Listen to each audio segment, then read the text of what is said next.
आशुतोष, आपको क्या लग रहा है राष्ट्रपति चुनाव में प्रधानमंत्री क्या मैसेजिंग करना चाहेंगे आपके लिहाज से, और कौन उस रेस में आगे होगा? देखिए, मैं प्रदीप जी की राय से 100% सहमत हूं, बल्कि मैं कहूँगी 200% सहमत हूं, तो मुझे कोई आश्चर्य नहीं होगा। किसी को पता था क्या कि उत्तराखंड के मुख्यमंत्री पुष्कर सिंह धामी बनेंगे? किसी को मालूम था कि गुजरात के मुख्यमंत्री भूपेंद्र पटेल होंगे और पूरी कैबिनेट पूरी की पूरी बदल जाएगी?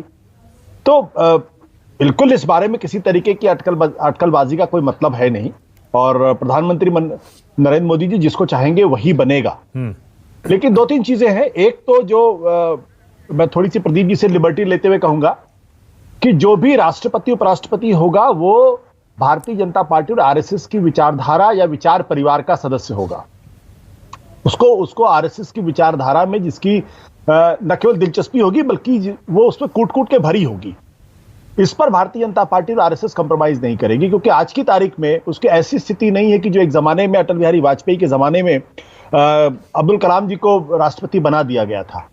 अब ऐसे किसी आउटसाइडर के लिए हमारे ख्याल से कोई मजबूरी नहीं भारतीय जनता पार्टी। अगर प्रधानमंत्री चाहे तो जाहिर सी बात है वो कोई बड़ा संदेश देना चाहते हैं तो वो काम वो कर सकते हैं। लेकिन आज की तारीख में जबकि आपकी राज्यसभा में लगभग एनडीए की एक तरीके से की मेजॉरिटी है, और अगर आप जोड़ें तो तकरीबन 120 सांसद पड़ते हैं एनडीए के, और 4-5 सांसदों की कमी पड़ती है जो आराम से हो जाएगी। तो ऐसी कोई मजबूरी नहीं कि आपको जो इलेक्टोरल कॉलेज में किसी तरीके से फंसने की वो है।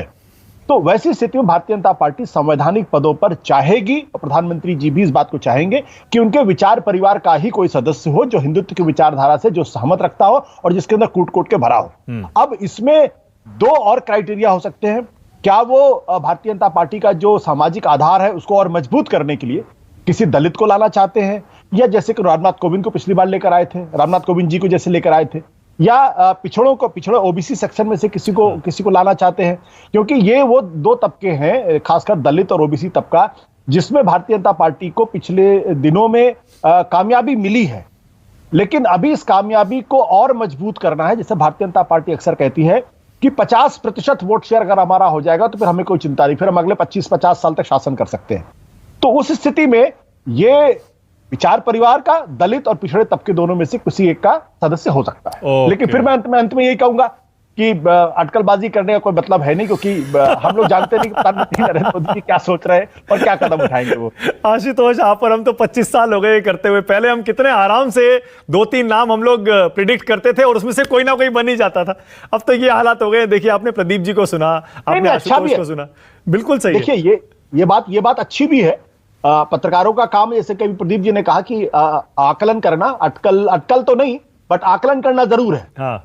हमारा काम है आकलन करना, वो हम करते रहेंगे। लेकिन जब आकलन कर ही नहीं सकते हैं तो खामखा अटकलबाजी का कोई मतलब नहीं। हाँ, नहीं, सही बात है। अच्छा, आपने कहा ओबीसी दलित हो सकता है, और इसमें जो 1-2 और फैक्टर हैं आशुतोष, क्या महिला? क्योंकि महिला फैक्टर भी बहुत इंपॉर्टेंट बीजेपी के लिए हो गया है।